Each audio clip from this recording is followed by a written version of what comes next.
proclaim is about making an announcement, making tell people, giving information.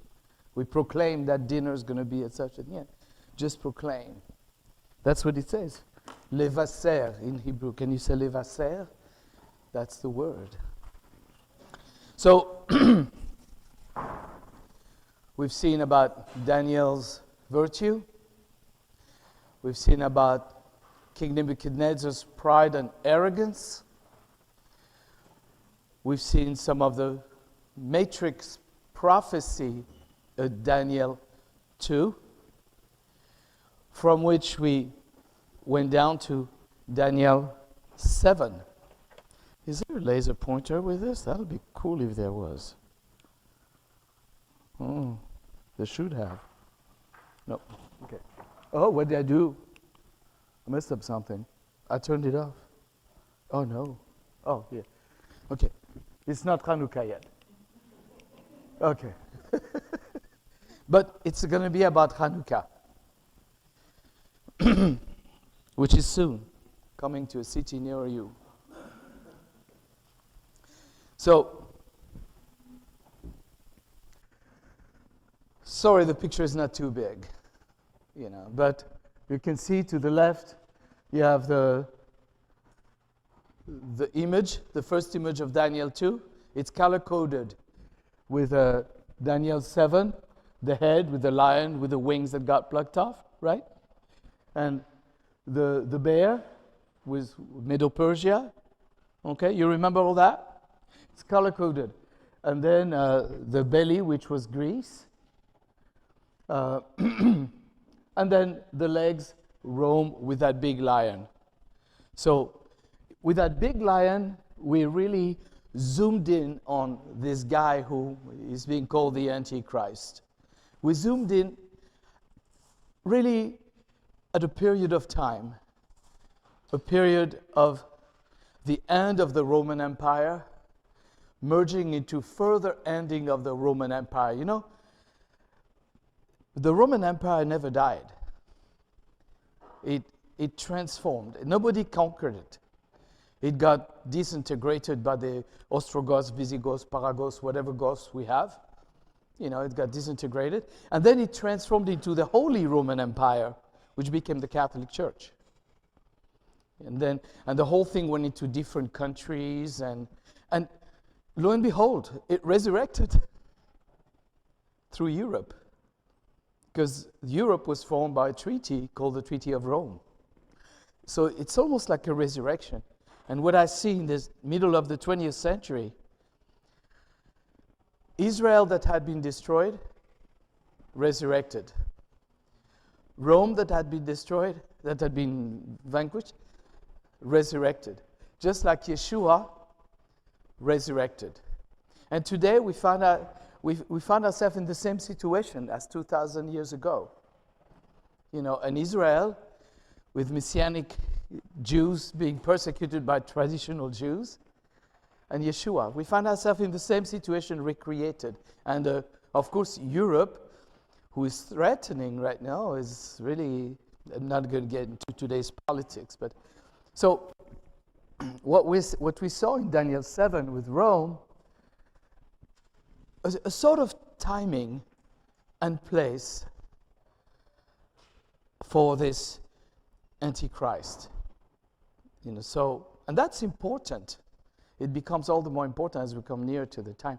Now, with Daniel 8, we're going to get a little bit more information about what will it look like. What will it look like? What's going to happen? And we'll see why it's important to understand it. So, and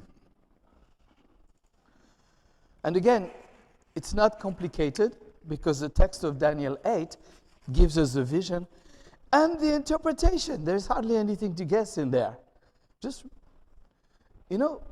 to read the book. Instead of reading books about the book, or books about the book who are about the book, you can read the book. There's nothing wrong with the Bible except that so few people ever read it. But of course, I'm not talking about you. You guys are Bible readers. I know that. So yesterday we talked about the Antichrist, meaning counterfeit Messiah. He's going to be a look-alike. He's going to be a look-alike. So sometimes we hear people make messianic claims of such and such, such and such. We've got to be careful. Got to be careful. We know one thing about the Messiah, for sure, that nobody can imitate. When he ascended, who knows on which day of the Omer counting the ascension was? He ascended. Yes? The 40th day of the Omer. That was the ascension. On that day, the disciples were looking, so, whoa, neat. And they were watching. And two beings, which are said to be angels or something, came to them and told them, what are you looking at? So, well, didn't you see what happened? He said, well, you know, he who went that way in the cloud will come back in the same manner from the cloud. And I don't think you need an airplane. So, anybody who claims there's a Messiah, if they didn't come from the cloud, sorry, not valid. It's very simple. It's very simple. So, sorry, Mike. In French, you say, I have a cat in my throat. But in America, you say, I have a frog in my throat. In my case, I have maybe a cat chasing a frog. That's why I'm hoarse. I like new people. They'll still laugh at my jokes. Okay. Well, the other ones say, okay, we've heard that one 10 times already. Okay, so let's get a timeline here of Daniel 8:2. Daniel 8:1, okay. So Daniel 8:1, you know, it happens during the reign of King Belshazzar, the last one, who was said in the text, it's Daniel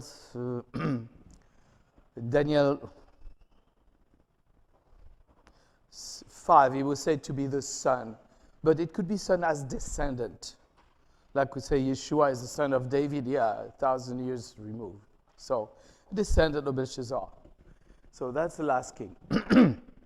So he says, it was in the Daniel 7 was in the first year. Daniel 8 is in the third year.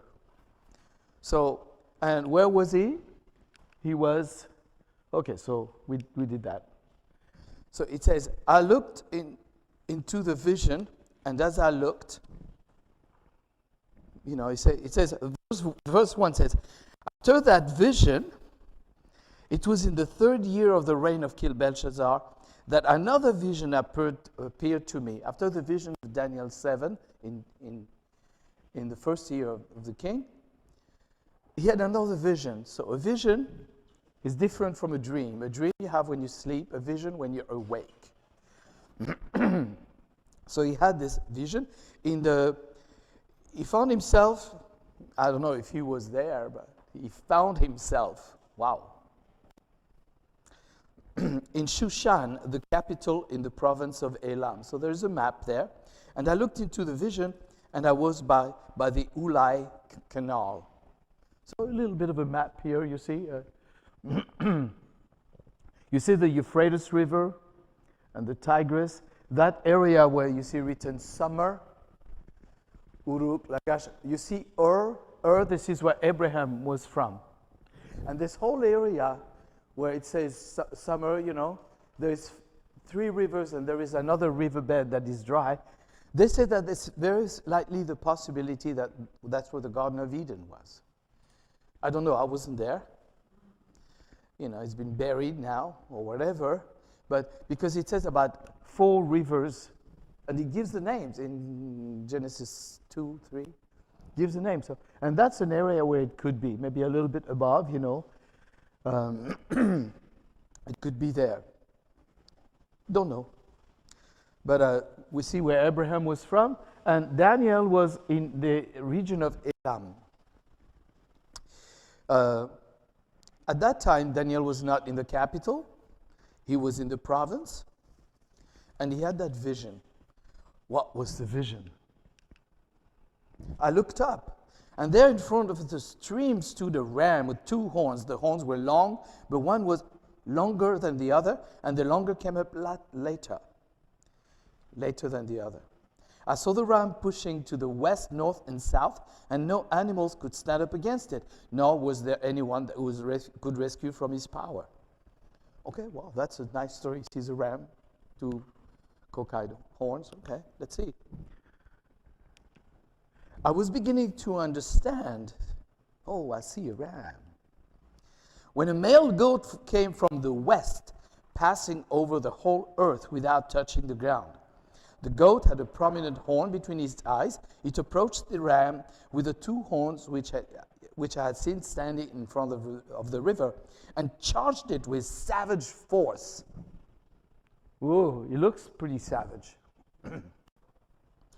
I watched as it advanced on the ram, filled with rage against it, and struck the ram, breaking its 2 horns. The ram was powerless to stand against it. It threw the ram to the ground and trampled it down, and there was no one that could rescue it from the goat's power. Oh my. It's starting to sound like a nightmare. So we understand what's happening. There's a ram having his own way with everything until a he-goat comes to him and gives him a reality check. Now it's getting a bit more specific. We're going to talk about the horns again. The male goat then became extremely strong, but when it was strong, the big horn was broken. And in its place arose what appeared to be 4 horns in the direction of the 4 winds of heaven. Out of one of them came a little horn. Oh, we had a little horn in Daniel 7 too, but out of the Roman Empire. This one is going to be different. You've got to watch out for these little horns and not get them mixed up. Out of one of them came a little horn which grew extremely big in the direction of the south and east, and in the direction of the glory, the land of glory. It grew so great that it reached the armies of heaven. Oh my. It hurled some of the army and the stars to the ground and trampled on them. Okay, so I'm going to continue reading the vision. You can imagine what's going on. Nice pictures, right? So, but have no fear, the interpretation is coming. Yes, the little horn. It even considered itself as great as the prince of the army. The regular burnt offering was taken away from him. Wow.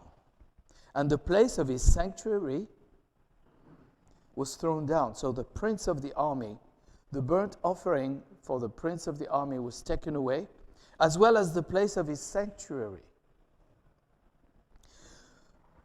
Through sin, the army was put in its power. Through sin, the army was put in the power of the small horn.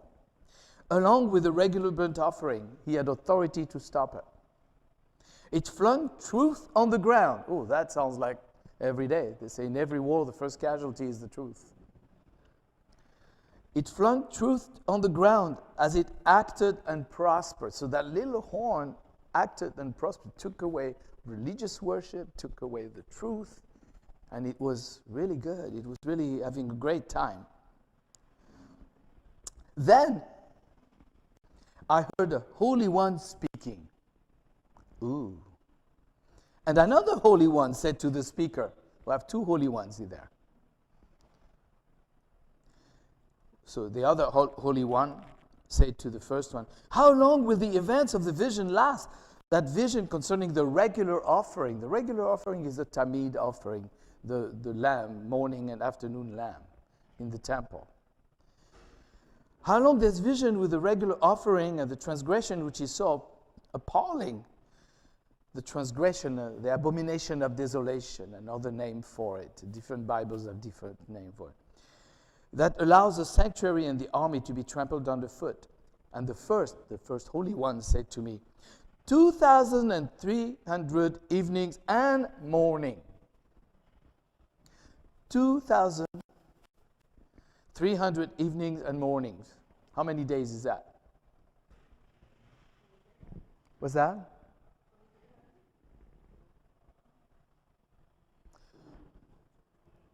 If there is 2,300 evening and morning, there is one evening and one morning per day. So 1,260, 1,250, which is 3.5 years. After which the sanctuary will be restored to its rightful state. Okay, that's a lot of details. So before starting to try to guess, maybe let's read the instruction. You know, when all else fails, read the instructions. So again, as in Daniel 7, we get the instructions to understand. We get the code to understand the prophecy. After I, Daniel, had seen the vision, I was trying to understand it. So Daniel already has two visions, you know, the vision of Daniel 2 and the vision of Daniel 7. He's already got that in his mind, you know, so he was trying to understand. Suddenly, there stood in front of me someone who appeared to be a man. Ooh. So he was trying to understand. So it says in the text, Matthew 7:7, seek and you shall find. And by the way, on a little rabbi trail. We used to hear, seek and you shall find, ask and it shall be. How does it go? Who can quote it?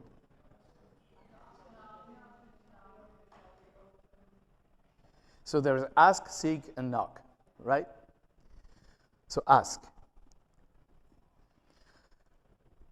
In Hebrew, you have two words for the asking. I can ask you for a glass of water. I already have some. Or I can ask you a question. Different form of asking. In Hebrew, you have two ones. Levakesh, that's to ask for water. Lish'ol is to ask a question, from which we get the word she'elah, question.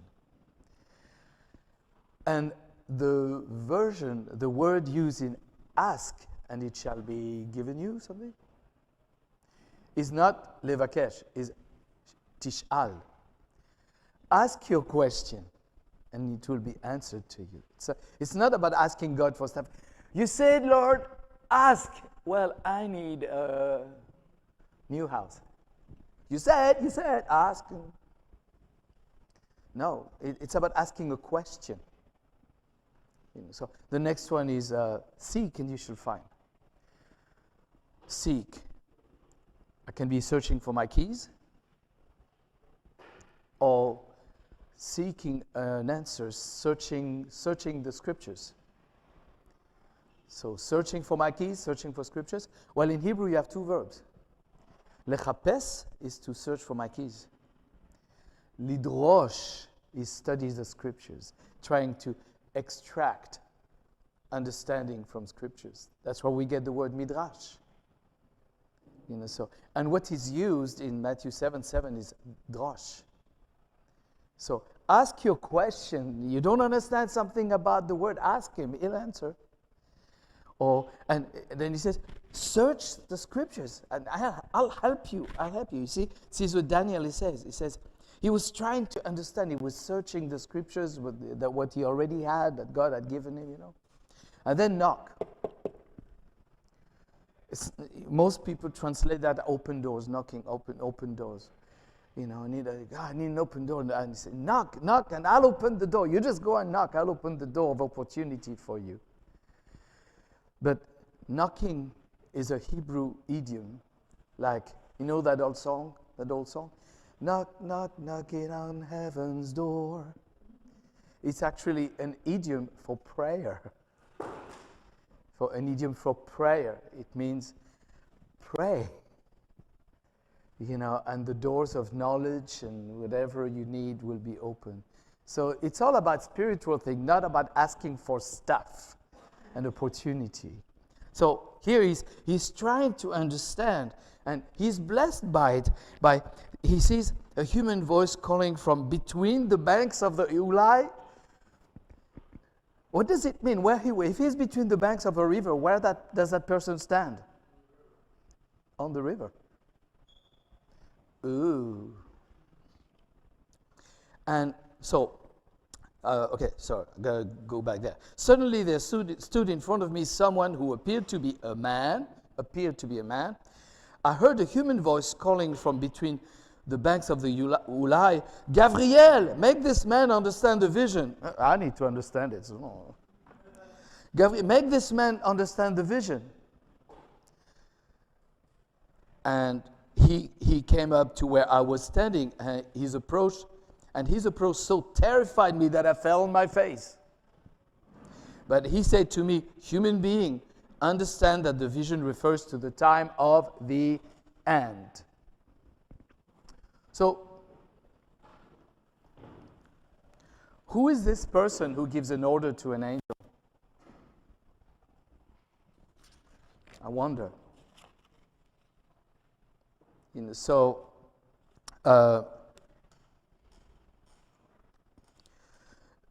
it says, these events refer to the time of the end. So whereas the event it speaks about came about 250 years after Daniel, they did also apply to the time of the end, and we'll see how that works. And that is why Yeshua used them when he was asked to tell about the time of the world to come, the establishment of the kingdom on earth.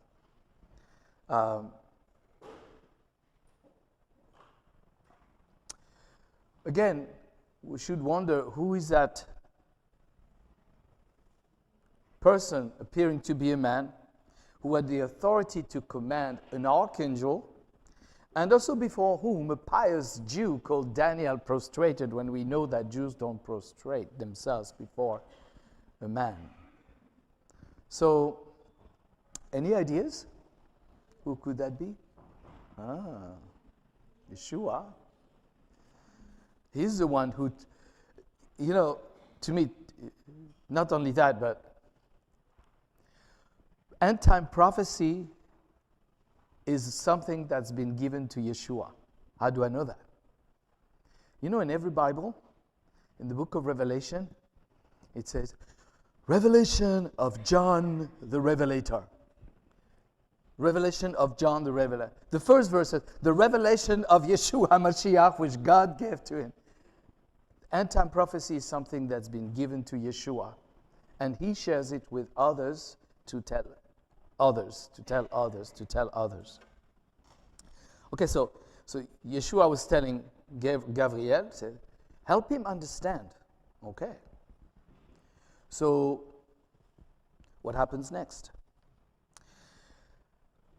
Let's see, what slide do I have here? Okay. As he was speaking to me, I fell into a deep sleep.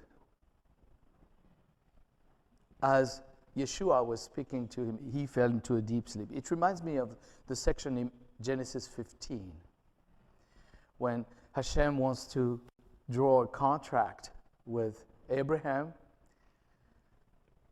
A contract is between two parties. And if one person breaks the contract's not valid anymore. And here we have Hashem who's going to sign a contract with a human being, Abraham. How does that work? And on top of it, he knows that man is fallible. Man will break the contract for sure. So what did Hashem do? He put Abraham to sleep. And Abraham had nightmares, end-time visions. But he put Abraham to sleep. And you see how the contract works, the Nusi contracts. You take animals, and cows, sheep, whatever, and you cut them in half, and you have each side of the animal on each side.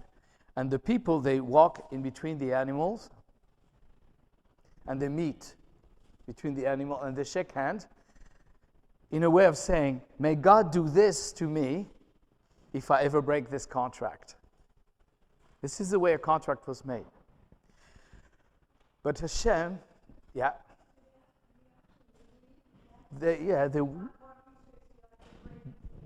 maybe some traditions do this, some traditions do that, So, but Hashem couldn't sign the contract with man because man is fallible. So what would happen? A lamp appeared. A lamp, the light, appeared. And it's almost like he signed the contract with himself. Like Hashem says, I swore by myself. Because, and this is why, even though we're faithless, he remains faithful, because the contract is not dependent on our faithfulness, but on his faithfulness to the covenant. And that should be very comforting, because that's why, though we are faithless, he remains faithful to his contract. But anyway, so here he put Abraham to sleep. Just there, Daniel falls asleep with his face towards the ground. But whoever that was touched him, set me on my feet, and said, I'm going to explain to you what will happen at the end of the period of fury. The vision has to do with the time of the end. Has to do, very specific wording, has to do. That means it's not just about the end, but it has to do with it. And as we come near, it becomes more and more important for us. As we come near, we'll hang on to every word and nuance to this, because we'll need the hope. So, I don't exactly know what it means that sometimes when God talks with people, we fall asleep. He puts us to sleep. But the best thing I can think is falling asleep. The thing that we do when we allow ourselves to fall asleep is surrender. To fall asleep is total surrender. It's called in Hebrew the little death. Even our heart beats slower. And our spirit is just about free to experience situations, test our reactions, in a way we couldn't if we were awake. Those are called dreams. Our spirit can get free from the biological prison. So and to me that makes sense, that often God can only really talk to us when we surrender. Somebody one time asked me, how do I know God's will? Oh, very simple. How do we know God's will? Surrender. The best way to know God's will is to have no will of our own. Because most of the time, what fights God's will in our life is our own will. So when we surrender, the road is easy. Just let ourselves be blown. So, okay. I'm going to stop with these rabbi trails there. So, now we're going to get the interpretation. Yay! Uh-oh. Okay, what am I doing here? Okay. Oh, no. Okay, we're going to get the interpretation here. The angel tells him, you saw a ram with two horns. This ram was the king of Media and Persia. Okay. It was this Medo-Persia. The angel, whoever talks to him, told him, that's the king of Media and Persia. Very good. So that's simple. It's the bear, it's all that. And then the shaggy male goat that ran into him with a prominent horn between its eyes, that's the king of Greece. And that's his first, the prominent horn is the first king of Greece. Who knows his name? Alexander. So we talked about Greece here too. So, hey, we know who these people are now. That's easy, okay?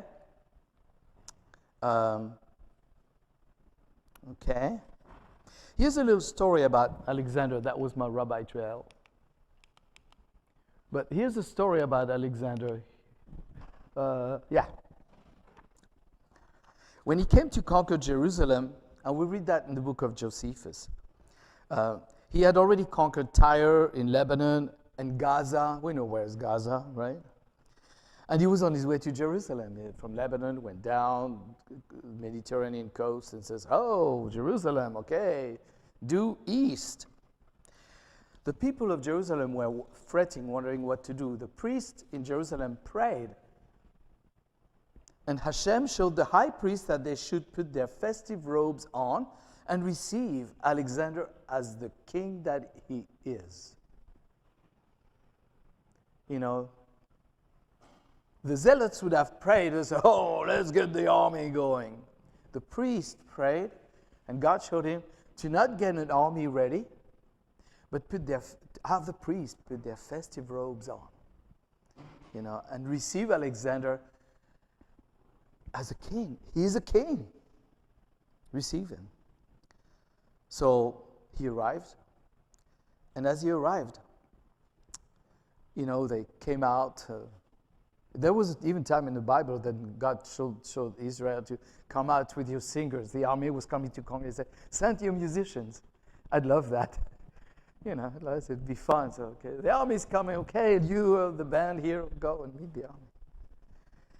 But here, he says to receive Alexander as a dignitary. So they invited him, and the high priest showed him the book of Daniel, what we're studying right now. The high priest showed him, he had the scroll, said, look, I'm going to show you something. You see that shaggy goat there? That's your country. The horn is you. You know, Judaism, horns are kings and empires.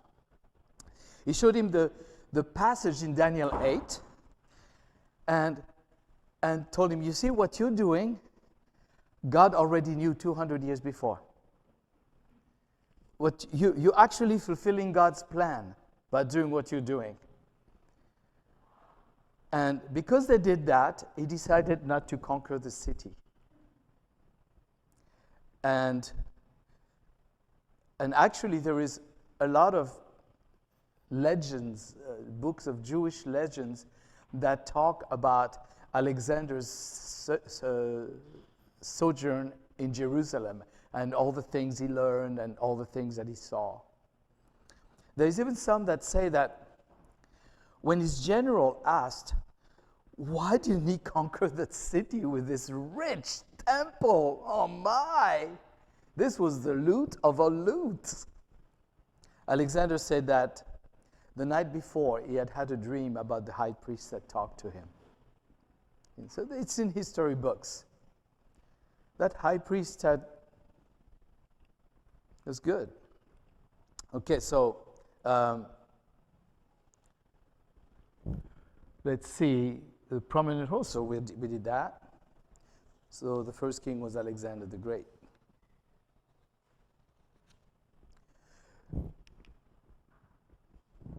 Okay, so here we go. Canaan. You see Canaan in the middle?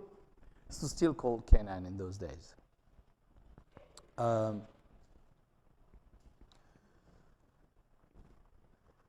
We read here we saw that the leopard, which is Greece, had 4 heads. In this, what we read, let me see, do I saw a picture of that? Not yet. Well, we'll see. That when that first horn was broken, that it was replaced by 4 horns. Well, the story goes this way, that when Alexander died, he didn't have children. He conquered the whole world known of his days in 10 years. You don't have time to raise a family when you do that. So, and I don't know if you know, but he had what's called the falling disease. He was epileptic. He was epileptic. Actually, many great rulers were epileptic. You know, I would be epileptic too if I had the weight of the world on me. Just the thought of it. You know, so So he didn't have children. And some say that he was even poisoned by his generals, because the Greeks were very Greek supremacists, white supremacists too. They did not want to mix Greek blood with Asian blood. But Alexander, he had the world conquest in his mind, and the biggest empire he had conquered was Middle Persia, and they were all Semitic, Asians, brown. And Alexander, in order to really unite the whole kingdom, the Western Greece and Eastern Middle Persia, into one, he was going to marry an Asian, Persian princess. And his generals didn't want that. So some say that they actually poisoned him. And as he was dying, his generals asking, "Hey, Alex, to whom will your kingdom go? You have no kids." And maybe he had figured out what they had done to him, but he answered to them, "Oh, to the strongest." Basically, he was pitting them into war. But the generals didn't do that. They decided not to go to war, but to divide his kingdom in 4 parts. Thus, the 4 heads. Thus, when the big horn was broken, 4 horns grew. Does that make sense? Okay, so let's see what we have. Let's see what kind of slides I have. Okay, we'll keep it at there for now. So, and then it says, what does the prophecy say? I didn't write it down. Okay, it says that out of one of these horns came a little horn that grew extremely big in the direction of the southeast, in the direction of the land of glory. Southeast, direction of the land of glory. Mm-hmm.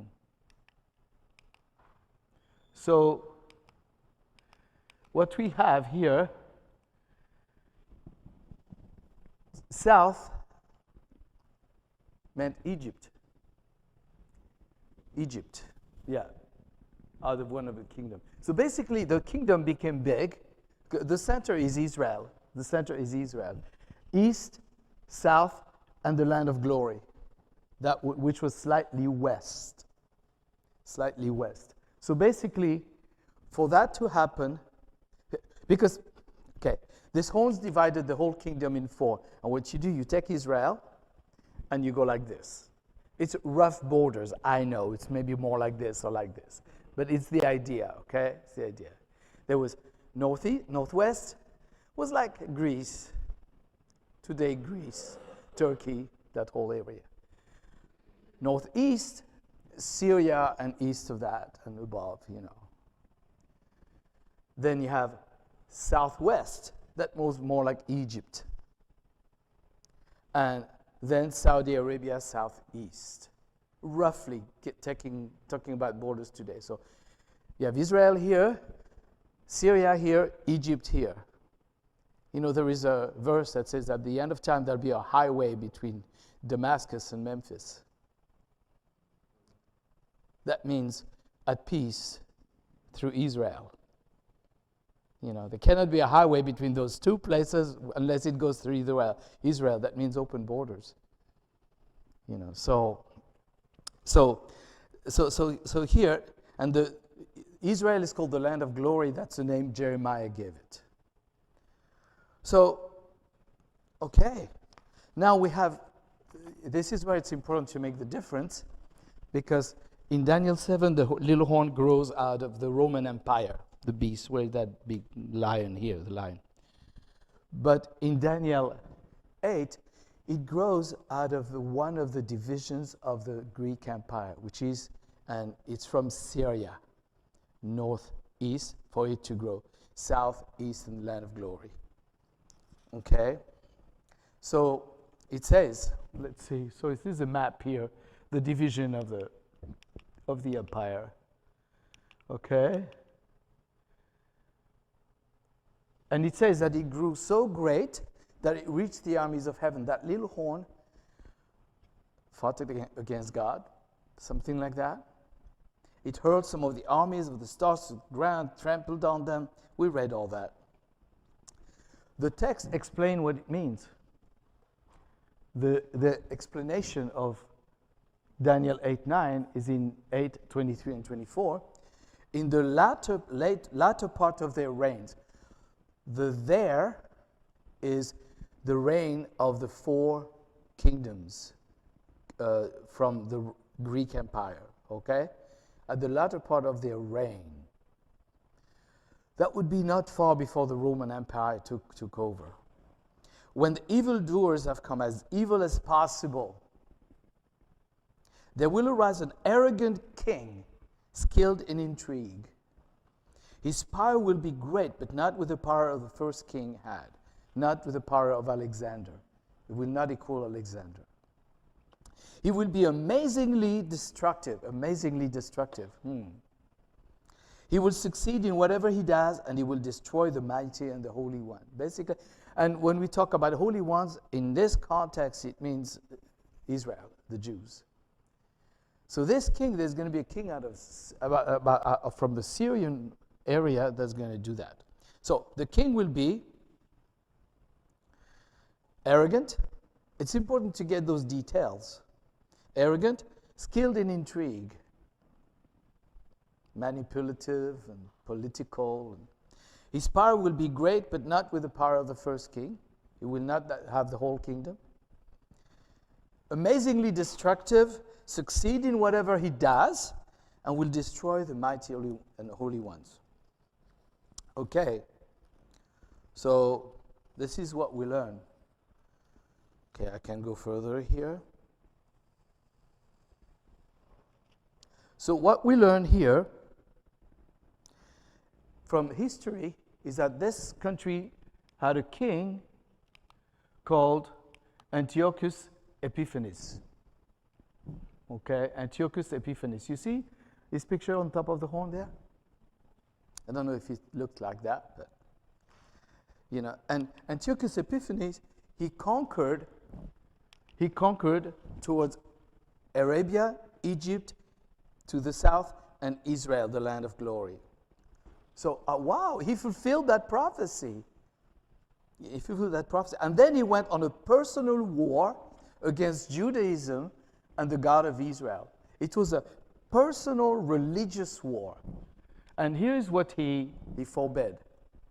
To stop studying the Torah, stop circumcision, stop observing Shabbat, stop eating kosher. And he wanted people to worship idols. Don't want to go too deep into this, but today, if I was a Jew, I say, I'm going to believe in Jesus, and I go to a church, what are they going to tell me? You don't need to read the Old Testament anymore. The law is not acceptable, and the law is irrelevant. And you don't need to circumcise your boys, because we don't do that anymore. And you don't need to observe Shabbat. And you don't need to eat kosher either. As a Jewish believer, I would not be allowed these things in any church, except a Messianic one.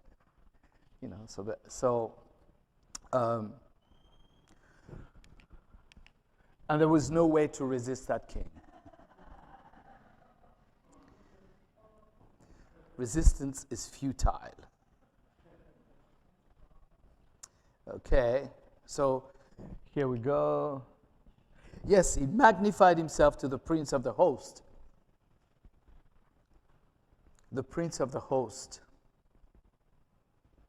And by him the daily sacrifice was taken away. The place of the sanctuary was cast down. And an host was given him against the daily sacrifice by reason of transgression. He was given an army. And he cast down the truth to the ground, and he practiced and prospered. Very, very cryptic, and these things can be applied as they go. cast down truth to the ground and all this stuff. It means something then, it means something today, it will mean something later. So it's very important when we deal with prophecy. Most of the time, people interpret prophecy according to their own socio-political and technological time. But how can we know about something's going to happen maybe in even 30 years? Technology changes so much. The world will be different. Since I was born, international politics have really changed.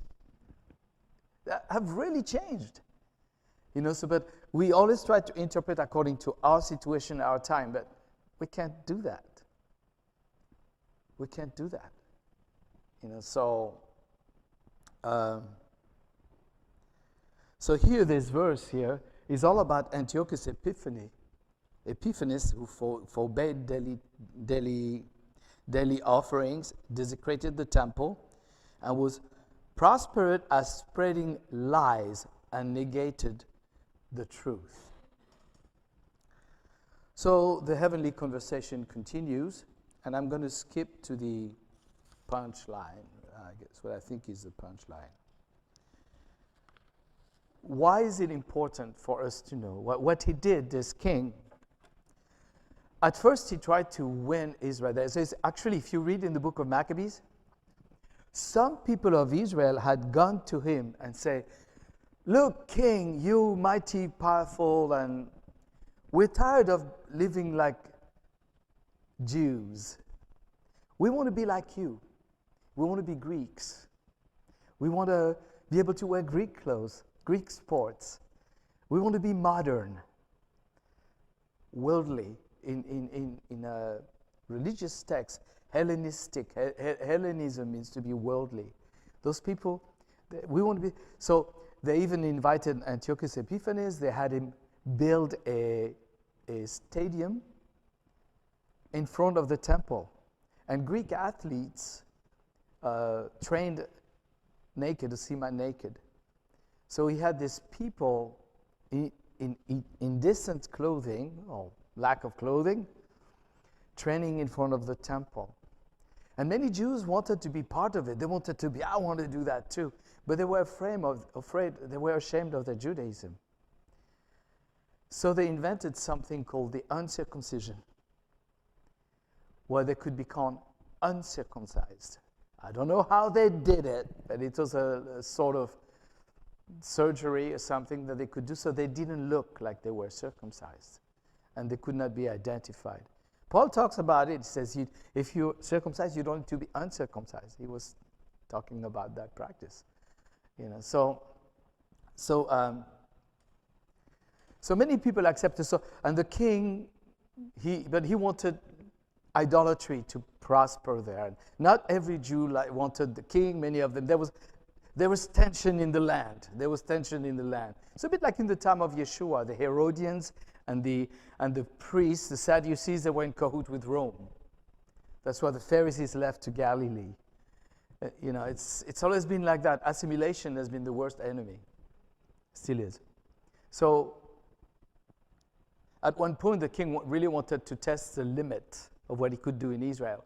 So he sent his army to the temple, and the order was to sacrifice a pig on God's altar in front of an idol.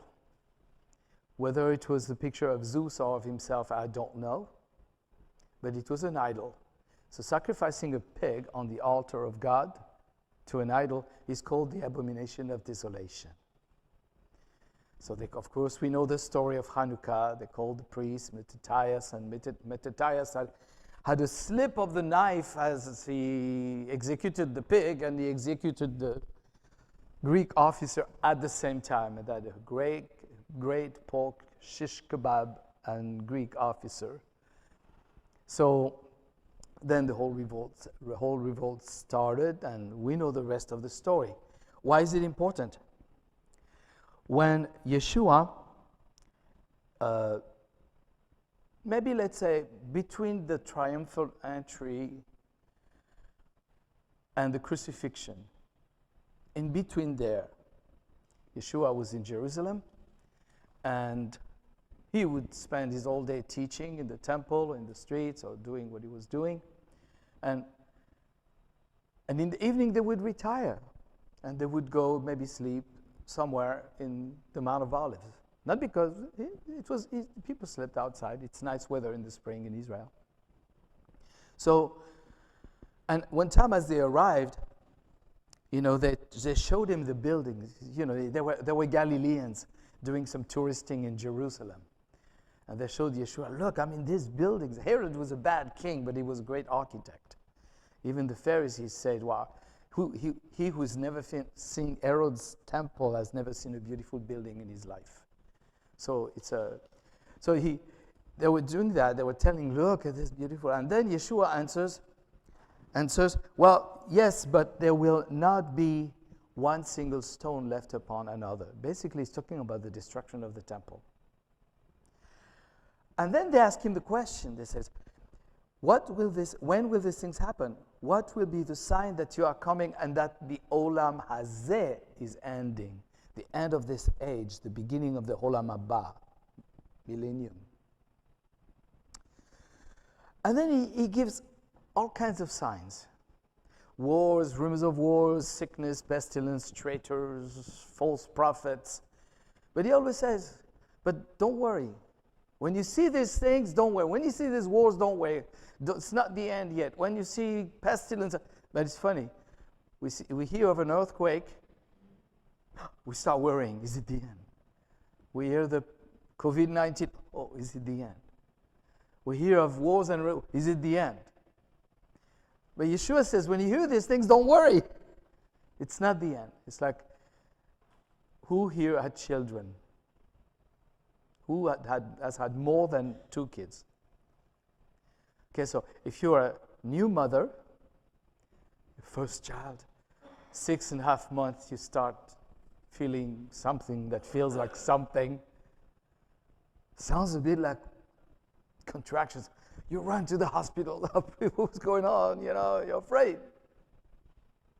The sky's falling.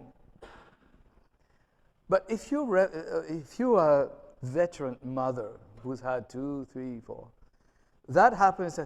Okay, sit down, have a glass of water, wait a little bit, and continue. Right? This is not to worry. It's just the beginning of labor.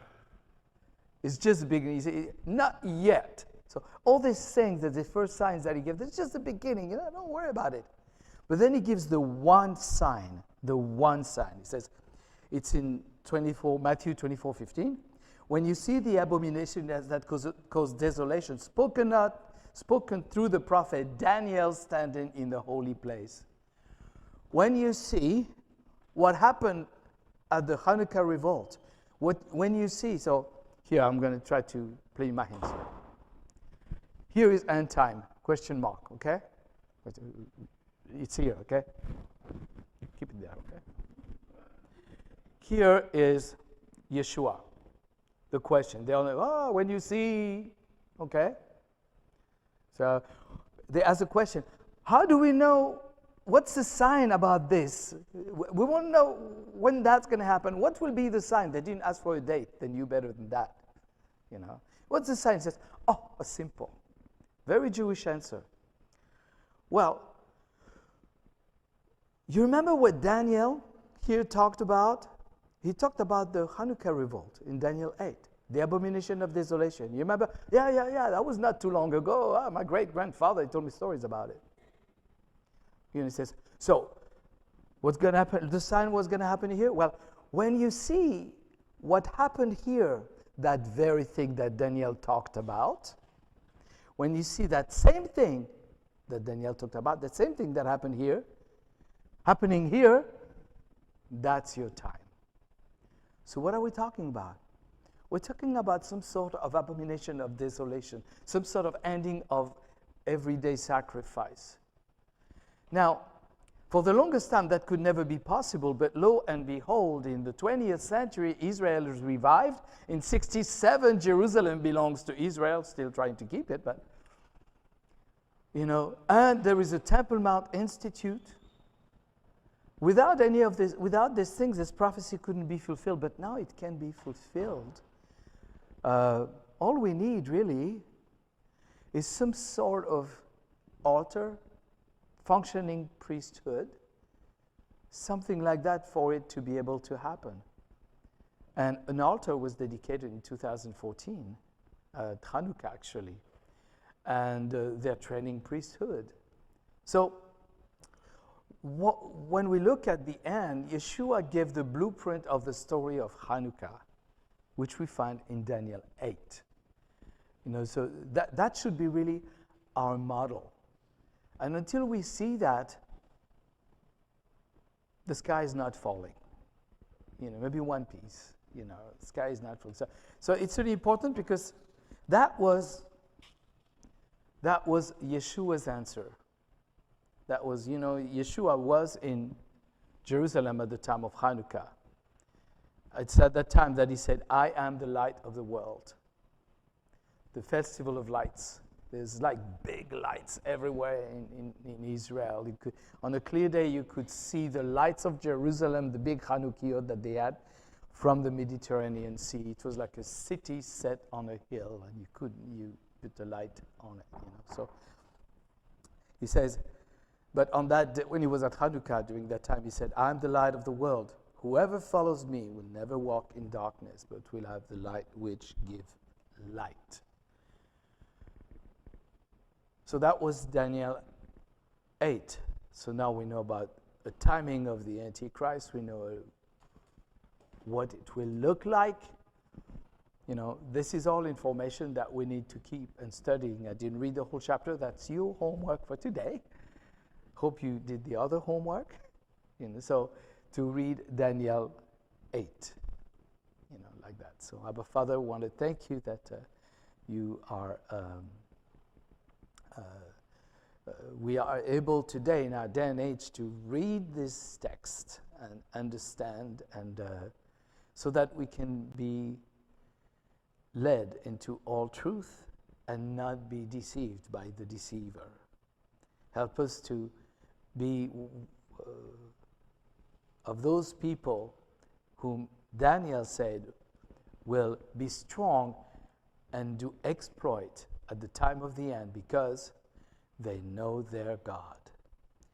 B'Shem Yeshua Mashiach, Amen.